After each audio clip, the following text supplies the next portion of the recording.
every company needs a CEO that's an adult. Mm-hmm. And in many cases, the CEO, the adult, has been kicked out of the room by all the kids who are running the company. Yeah.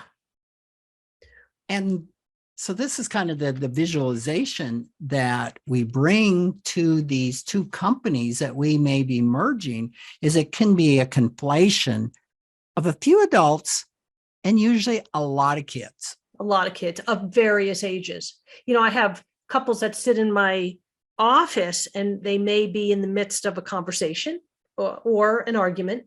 And it's actually very interesting and quite revealing to see and observe, witness the couple argue. And at times, one of the coupleship will say to the other, "How old are you?" As almost as if it's an insult. However, they don't realize that they've actually pointed out a very crucial piece of information, that the adult they're in a conversation with or in an argument with may not be the adult self in that moment. And this goes back to the idea that addictions, a lot of our money behaviors that we'll talk about in future podcasts, come from trauma. They come from a wounding that we go through that isn't resolved. Would that be close to being clinically correct? Yeah, very close, very close. That an experience may not be labeled as abusive, which doesn't have to be abuse, but it can be experienced as traumatic. That something to you, Rick, may, a conversation or an argument between two people that for you becomes a trauma may not be for somebody else. And I think that's really important to bring out, because the first time I heard the word trauma, I always associate it with what I now call big T trauma, like a death, an accident, terrible sickness. Yeah, I would think, off event. I don't have any trauma in my life. There's no trauma. And as I've learned about, to your point, it could be traumatic. If let's just say you're 2 or 3 years old, let's say 3, and you decide that penny on the ground looks really good. I wonder what it tastes like. And you put it in your mouth and you're chewing it. Mom's witnessing this from maybe about 10 feet away.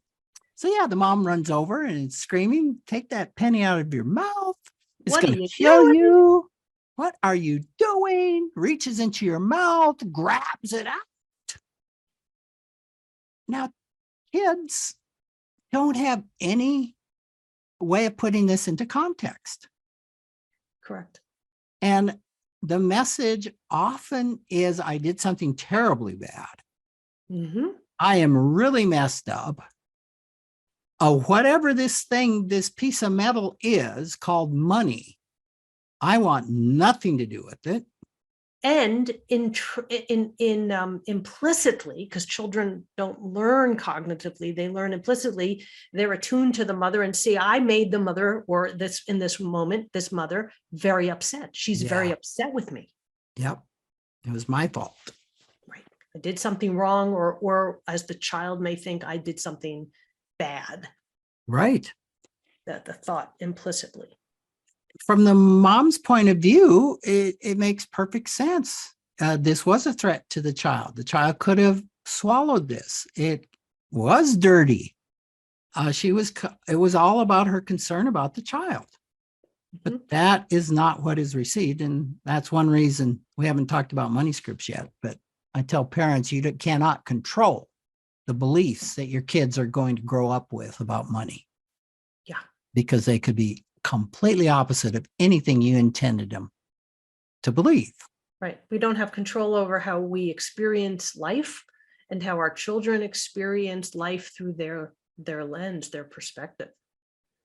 So from that event, in a IFS perspective, the system says, wow, we are not going to feel this pain ever again. And there's parts of us that take on protective roles to make sure, stay away from money. Money is dirty. They come up with these beliefs about money. And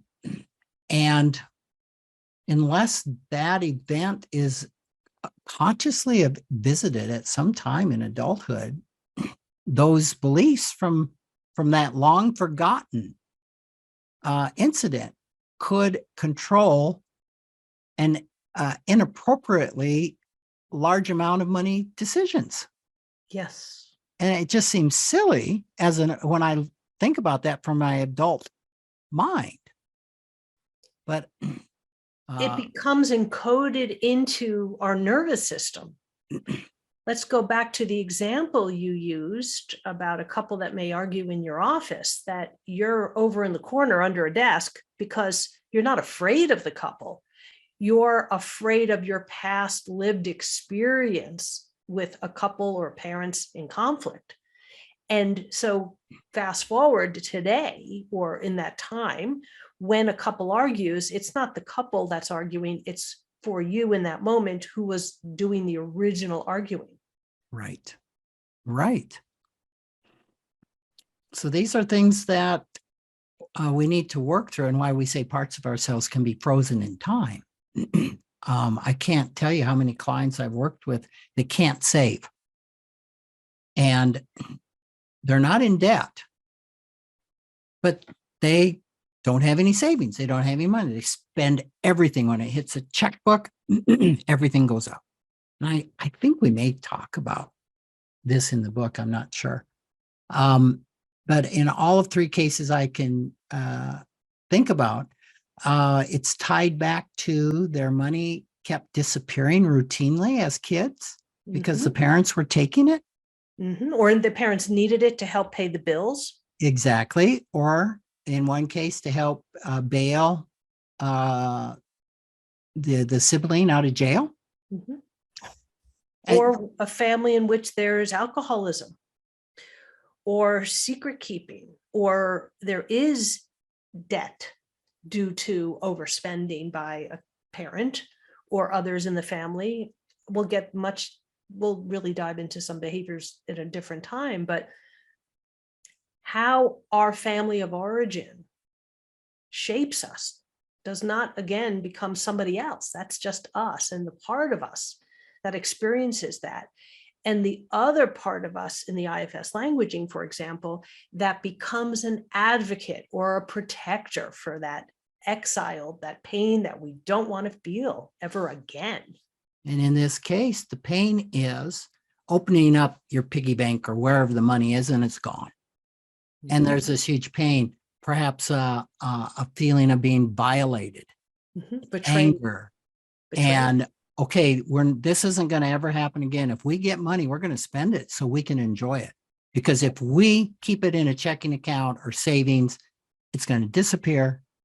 And I don't trust that it will be there when I go back to it. Exactly. And I know in all three clients that I'm thinking of, that where we went back and explored this and found this out, every one of them is saving money between $2,000 and $7,000